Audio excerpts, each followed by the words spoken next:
Today our focus will be on species and ecosystem-based approaches to conservation. In this video, we will overview some of the key concepts in population dynamics and landscape ecology that will be central to these discussions. We briefly touched on landscape ecology in the first week of this course, but to recap, landscape ecology, as its name implies, is the study of landscapes. Specifically, it looks at patterns of composition, structure, and function of landscapes. It involves the study of these patterns, the interactions among different elements of these patterns, and how these patterns and interactions change over time. Landscape ecology also involves the application of these principles to solving real-world problems. Compared to other branches of ecology, landscape ecology can be distinguished by its focus on spatial heterogeneity, broad spatial extents, and the role of humans in creating and affecting landscape patterns and processes. When applying landscape ecology to conservation, we often end up thinking about patches of natural habitat as either being cores, corridors, or isolated patches. Core areas are large, continuous patches of intact natural ecosystems that can act as primary habitat for a number of species. Core areas are often targeted to become protected areas, as they are often the largest pieces of habitat available on a particular landscape. Sometimes there are what we call a landscape corridor between core areas. These are nice wide swaths of natural habitat that connect core areas to each other. From the perspective of wildlife, these are the best. To them, the corridor is going to look and feel like the landscape within the core area, and they likely won't have any problems moving through the corridor to get between core areas. In other words, connectivity is really high. But full corridors are rare. Sometimes there is a narrow strip of habitat connecting two core areas, but because it's so narrow, not all wildlife are going to be able to find what they need in it, or they might not feel safe using it and will only use it as a last resort. So connectivity is good, but it's not great. The most common situation, though, is to have the habitat in between core areas broken into what we call stepping stones. These are smaller pieces of habitat that are good for the short term, but most wildlife would have a hard time meeting their needs in them over the long term. They're just too small. Where there are stepping stones is often where we look for opportunities for restoration to make the stepping stones bigger and to work towards a potential landscape corridor in the future. If we look at the photo here on the right, the larger patch of forest near the water, that would be our core area. The narrow pieces of forest that you see coming out of the core area would be the corridors. There's also an isolated patch of forest near the middle of the picture, which, because it's not too far away from other patches, it could act as a stepping stone for those species that are able to move across agricultural fields. Once we begin to layer wildlife populations onto the core corridor model, we start to see source sink dynamics. Not all habitat patches are created equal. Some are of higher quality or are larger and able to support populations of a species over longer time periods. Source sink dynamics helps us to explain the patterns of occupancy and the relationship between these different patches. Source sink dynamics is an ecological model that is used to describe population changes in different patches of habitat. Habitat patches that are of high quality allow a population to increase to the point where the patch is often overpopulated. This is the source. Other patches of habitat are of lower quality and can't support a population over the long term, leading to the habitat patch being underpopulated or even abandoned. This is the sink. The surplus population from the source is able to move to the sink, populating the lower quality habitat and starting the process all over again. Of course, the connectivity and the ability for the species to actually move between the source and the sink plays a big role in how well the dynamics are able to function, but we'll talk more about connectivity in a later week of the course. The populations that interact with one another in source sink dynamics are called a metapopulation. A metapopulation is a regional group of connected populations of a species. It is generally considered to consist of several distinct populations that are generally spatially separated from one another, but through source sink dynamics, they will interact with each other on occasion. These interactions are critical to maintaining the ecological viability of a species and ensuring its long-term persistence. Because when species populations get too low, they become vulnerable to losing genetic diversity and possibly going extinct.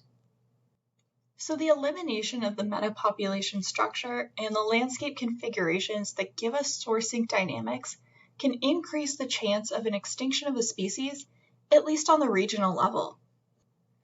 The exact structure of a metapopulation and its source sink dynamics varies among species. In some cases, there is one large, relatively stable population that is surrounded by smaller satellite populations that fluctuate over time. In these cases, the elimination of the source population would result in the loss of the species in that region entirely. In other cases, the source habitat fluctuates over time. Any one local population may be temporarily the stable source population that provides additional individuals to the other, less stable populations. As conditions change, the source population may deteriorate, but at the same time, conditions may improve in another patch, causing it to become the new source. When we think about conservation planning, these dynamics and the relationships between different landscape patches and how they affect form and function are important to consider. The final concept from landscape ecology that I would like to bring up this week is the coarse and fine filter approach to conservation planning and landscape management more broadly. The approach involves maintaining a broad diversity of landscape structures and ecosystems so that the habitat needs of most species are met, as are the interactions between species and ecosystem services. This is the coarse filter part of the approach. Of course, this inevitably does not meet the needs of all species, and some species end up falling through the cracks in the filter. This is where the fine filter approach comes in. The fine filter approach to conservation are those more targeted efforts that are directed at a specific species, like ensuring the needs of a highly sensitive species are met. Now let's shift to some key concepts in wildlife population dynamics. The first key concept that we will look at is minimum viable population, which is the smallest isolated population that has a specified chance of surviving to some point in the future. One of the most common ways to define the minimum viable population is based on how large the population needs to be today in order to ensure at least a 95% chance that the species will survive for at least another 100 years. Whether or not a population is able to survive long-term is based on its genetic variation. Once too much variation is lost, the ability for the population to adapt to environmental change is restricted, and genetic variation is limited in small populations through inbreeding depression and genetic bottlenecking. Inbreeding depression refers to the loss of genetic diversity that occurs when related individuals mate with one another. Genetic bottlenecking also affects the genetic diversity of a population and occurs when an environmental event such as a fire or disease outbreak causes a sharp reduction in the size of the population, and often the surviving population only has a subset of its former genetic diversity. Both inbreeding depression and genetic bottlenecking affect a population's overall fitness, or how well it is able to adapt and survive with respect to future environmental changes. Ecologists use minimum viable population to understand how large a population must be in order to keep a species from going extinct. The exact number of individuals, of course, varies from species to species because of differences in reproductive rates, habitat requirements, and other factors that determine genetic variability. But in the absence of species and population-specific data, which is often really costly to obtain, management agencies like Parks Canada or the Wildlife Service will use the 5,500 rule to determine the minimum viable population of a species.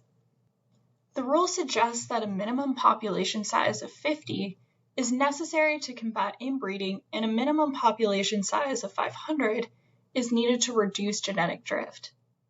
In other words, a population of 50 is good for the short term, and should keep a population going for a few decades, but for more long-time survival, say over centuries, a population of at least 500 is needed.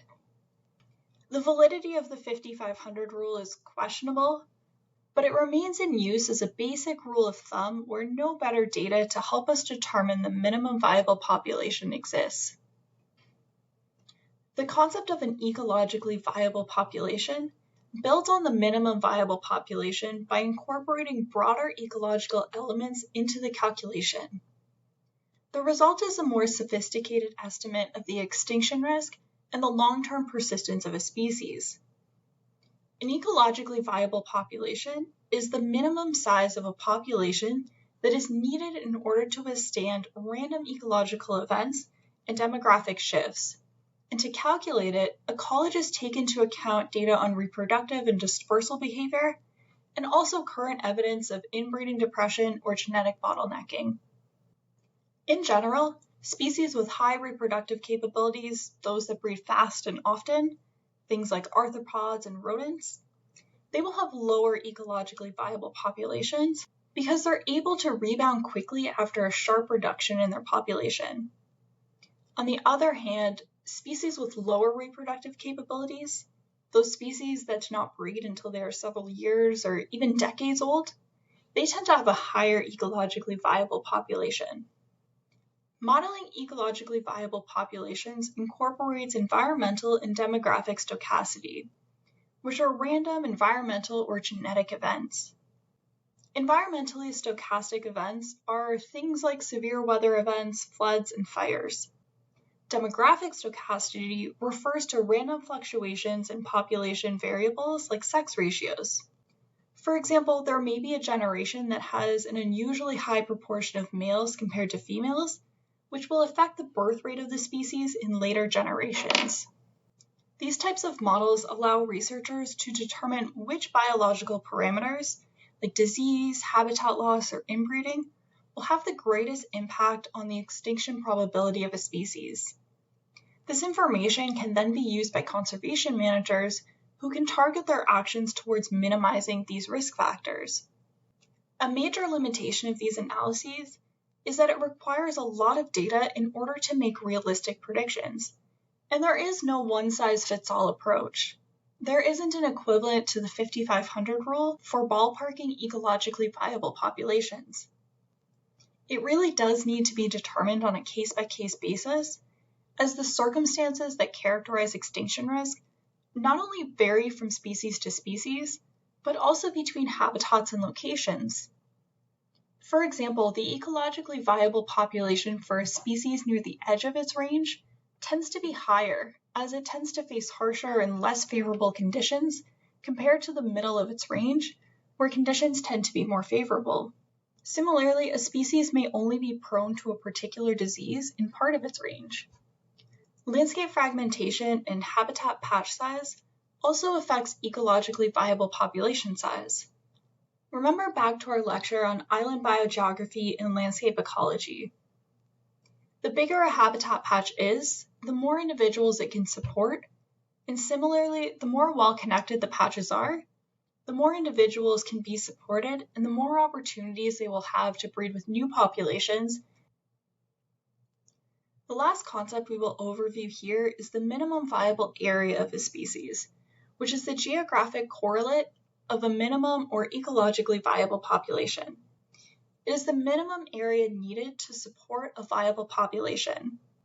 Like the ecologically viable population, determining the minimum viable area is really context-specific, as it is dependent on both the species and the landscape in question.